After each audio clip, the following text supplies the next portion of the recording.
Olá, colegas. Sou Herotilde Pereira Leite, professora, e estou aqui neste momento para fazer a apresentação deste trabalho e já aproveitando, agradecendo a oportunidade de poder estar participando da 11ª Jornada Virtual Internacional em Pesquisa Científica. Esse trabalho foi realizado em parceria com as professoras Cláudia Virgínia, Maria Genibilho e Leise Greco. E ele traz alguns posicionamentos em relação ao ensino da matemática, visando a metodologia e a resolução de problemas. A abordagem metodológica utilizada neste trabalho foi pesquisa bibliográfica, buscando analisar o objeto de estudo, resolução de problemas, uma metodologia sistemática para aprender matemática, visando adquirir novos conhecimentos sobre esse assunto a ser pesquisado. O tema resolução de problemas tem sido muito discutido e analisado nas últimas 2 décadas, tanto entre professores, educadores, quanto entre pesquisadores e elaboradores de currículos. Nessa perspectiva, considero o aluno como sujeito aprendente no processo do conhecimento, estabelecendo relações entre o que ele já sabe e o que ainda lhe é desconhecido. Então, é nessa perspectiva em que esse trabalho busca nortear princípios a qual pesquisadores, diante de seus estudos, veio trazendo algumas abordagens que traz para nós, enquanto professores, algumas possibilidades para poder estar atuando na sala de aula em relação a esse componente curricular matemática. Os pesquisadores selecionados para compor este estudo estão em consonância em compreender que resolução de problemas é uma metodologia potente para o ensino de matemática e, como tal, revestida de um conjunto de estratégias para o ensino e o desenvolvimento da aprendizagem de matemática. E essa metodologia apresenta um processo de investigação no qual todo o conhecimento do aluno deve ser combinado, associado, relacionado para que ele resolva de maneira criativa e autônoma uma situação, problema de matemática, ou até, posso dizer, de qualquer área de conhecimento. Sendo assim, iremos conhecer o que esses pesquisadores nos apresentam em seus estudos. Um desses estudiosos é Jorge Polias, um grande matemático do século XX, que se dedicou especialmente à arte de resolução de problemas. E o que ele nos propõe? Ele tem alguns segmentos diante da etapa de seu estudo que nos oferece umas possibilidades de poder atuar nesse processo.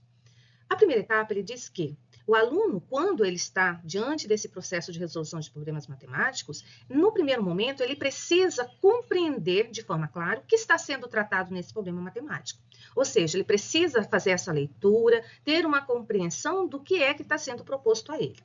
Na segunda etapa, ele estabelece, após já ter compreendido o que o problema matemático está lhe desafiando para que ele resolva, ele, após essa leitura, ele busca, diante do seu conhecimento que ele já tem, buscar novas estratégias, elaborando novas ideias, e arquitetar um plano a qual ele possa desenvolver essa solução desse desafio, desse problema matemático. Na terceira etapa, ele vai executar esse plano que ele elaborou, ou seja, essa estratégia que ele arquitetou para essa resolução.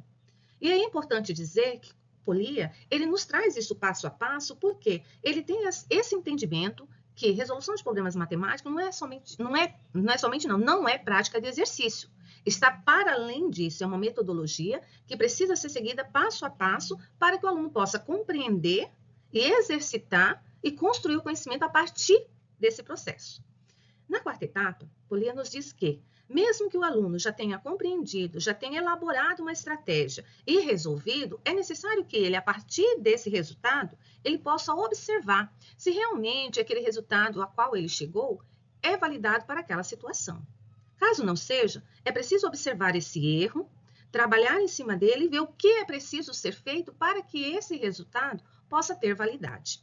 E aí, nesse processo, ele retoma algumas concepções que nós, enquanto professores, já conhecemos, que o erro ele não pode ser um dado quantitativo, um elemento, a qual possa ser destinado apenas como acerto ou anulação daquilo que foi feito, mas sim como um processo de aprendizagem muito rico que deve ser trabalhado para que o aluno possa construir, a partir dele, a aprendizagem. Já para o pesquisador Luiz Roberto Dante, educador matemático, autor de vários livros didáticos, ele considera a metodologia resolução de problemas como o melhor caminho para desenvolver no aluno o pensamento produtivo. e propõe ao professor o papel de orientador, mas mais do que orientador e mediador, o processo de motivador do processo, para que possa realmente, de fato, atingir os objetivos relacionados a essa metodologia.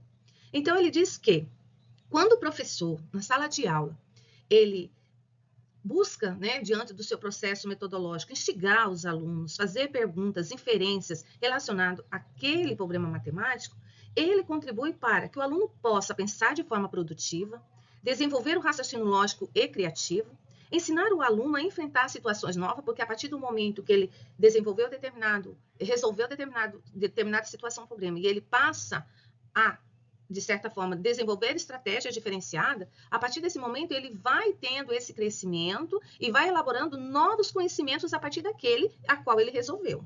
Então, ensinar um aluno também a enfrentar essas situações novas, porque quando nós falamos em resolução de problemas matemáticos, esses autores nos trazem que ele é um conjunto de estratégia, que não é para ficar focado só em um processo, né? Mas ali você vai elaborando de acordo com o nível de aprendizagem que os alunos vão tendo, né? Então, não dá para ficar só num. A partir do momento que você estabeleceu determinada atividade, ele já consegue, já domina, já consolidou esse processo, eu preciso ir avançando e propondo a cada vez mais problemas matemáticos desafiador, né? Então, é nesse processo que Luiz Dante, ele pensa e ele nos informa, enquanto professores, esses princípios que nos ajudam a nortear a nossa prática pedagógica.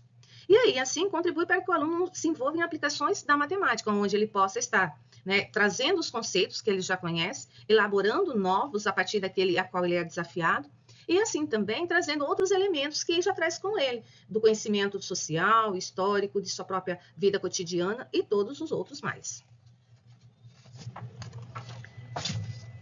Já para a pesquisadora Katia Smolin, ela ressalta que a resolução de problemas não pode ser uma estratégia de ensino focado somente em encontrar uma resposta rápida como prática de exercício. Então, observa-se que quando nós tratamos do autor Polia e logo em seguida do professor Dante, todos eles trazem essas concepções, né, em consonância um com o outro, nesse processo.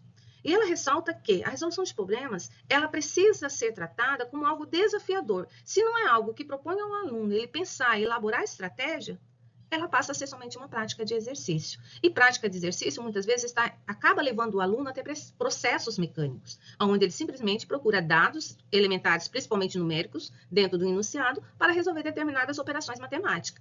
E quando nós falamos em resolução de problemas matemáticos em consonância com esses autores, nós pensamos que essa resolução de problema precisa ser vista como algo desafiador, que provoque mesmo a interação entre os conhecimentos que os alunos já têm, nessa busca e elaboração de novas ideias, a busca dessas soluções. Então, só é considerado problema matemático, né, ou resolução de problemas em si, quando propõe algo desafiador para que o aluno possa buscar elementos, elaborar uma estratégia para solucionar.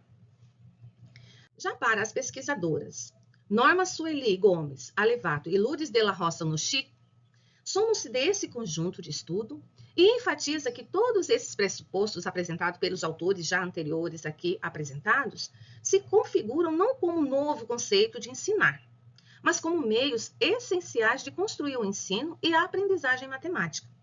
Assim, as autoras propõem esse esquema como proposta metodológica de ensino e resolução de problemas matemáticos. Então, aqui a gente observa que é um esquema onde essas autoras, elas nos trazem elementos já citados, já princípios norteados pelos outros autores, pelos outros pesquisadores, mas aí ela traz um enredo onde junta tudo isso e forma esse organograma como possibilidade estratégica para trabalhar essa metodologia em sala de aula. E o que ela nos propõe diante disso, né? Que no primeiro momento, a resolução de problema matemático, ele precisa ser apresentado ao aluno, mas não de forma descontextualizada com o que ele já tem diante das suas práticas sociais, né? do que ele convive no seu dia a dia. Então, ele precisa ser um problema matemático, antes de tudo, contextualizado com tudo isso, que é o que nós chamamos também de letramento matemático, né? E aí, no segundo momento, o aluno ele precisa, a partir desse problema apresentado, promover uma leitura, e aí a gente vai lá no Polia, né, uma leitura individual, onde ele possa compreender de fato o que está sendo proposto, ver os elementos que são principais daquele enunciado, a pergunta, o que ela está direcionando, né, a ser resolvido. E aí ele vai, através dessa leitura, buscar dentro do seu consciente, dentro do seu raciocínio, os elementos que ele precisa para poder elaborar todo esse processo de estratégia para a resolução. E aí, essas autoras propõem que, a partir desse momento, esse trabalho geralmente se torna mais produtivo quando ele é desenvolvido em grupo, né? Onde ele possa fazer essas trocas, possam discutir sobre essa questão desafiadora, e aí, nesse processo dessa interação, ele possa ampliar, né, o seu pensamento e até mesmo ajudar aquele que, de repente, está com mais dificuldade a ter esse pensamento matemático. Então, os alunos, eles em grupo, eles podem pensar junto, trocar ideia para pensar sobre essa resolução. E o professor, diante desse processo, ele vai estar ali como um mediador e um incentivador de toda essa proposta. Após os alunos elaborarem essa estratégia, eles vão apresentar essas resoluções. E apresentar essas resoluções não somente para aquele grupo a qual ele está fazendo parte, mas sim em um conjunto, como se fosse uma plenária, onde ele pudesse apresentar, né, essa estratégia para os demais e verificar quais as diferentes estratégias que, de repente, outros grupos puderam desenvolver. Então, nessa troca, nessa busca, nessa acervo de informações onde está sendo produzido, né, toda essa atividade, acaba sendo um espaço potencializador de conhecimento. E aí o professor, a partir do momento em que há essa troca entre eles, há essa apresentação, né, ele vai observando e no momento oportuno ele sistematiza todo esse processo, trazendo os elementos, né, do objeto do conhecimento necessário e sistematizado caso houver necessidade, né? Porque às vezes os alunos em si, nesse momento de exposição, ele já traz esses elementos. Mas aí o professor, como está dentro desse processo, como mediador de todo o passo a passo, se ele achar que houve necessidade, houve algo que precisa ser pontuado de uma forma mais incisiva, é nesse momento em que ele vai formalizar todo esse conteúdo que foi trabalhado ali, né, que foi apresentado, e aí trazer de uma forma mais sistematizada o estudo de determinado objeto de conhecimento a qual os alunos estão ali, né, próximo dele para poder desenvolver esse problema matemático. A partir daí, o professor pode também depois buscar novas propostas metodológicas que sejam desafiadoras para os alunos. E não ficar somente naquele processo, mas sim sempre estar avançando, porque o nosso ensino, nós já sabemos, principalmente matemática, ele é de forma espiral e ele precisa ser a cada momento elevado a um nível de dificuldade, para que o aluno possa ampliar esse olhar diante do próprio ensino da matemática.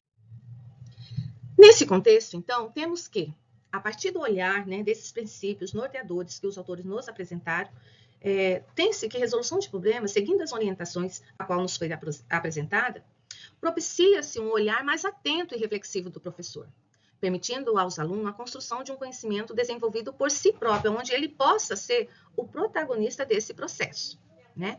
A qual, além daquelas que ele possa acessar todo o conhecimento dele, não só aquele que ele está aprendendo na sala de aula, mas todo aquele que ele já traz consigo.